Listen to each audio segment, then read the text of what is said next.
Preventiv meditsina bu kasallikni asosi bilan ishlash degani, ya'ni asorati bilan emas. Masalan, eng katta asoslardan bittasi bu qalqonsimon bez hisoblanadi. Endi agar sizda masalan hech narsa bilmagan holingizda soch to'kilish, shishish, keyin tez charchash, holsizlik, ich qotishi, tana vazni ortib borishi, ayollarda hayz sikllari buzilishi yoki erkaklarda jinsiy quvvati kamligi tushib ketishi bu asoratli hisoblanadi.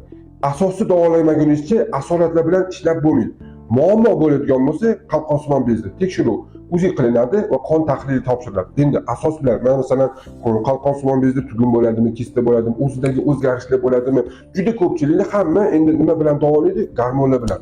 Lekin tabiiy davolash usullari bor. Masalan, mana bu lapchatkani nastoykasi. Buning ichida ham g'oz panja bor, korinbelo lapchatki bor. Bu qalqonsimon bezi holatini yaxshilab, tugunlarni, kistalarni so'ldiradi.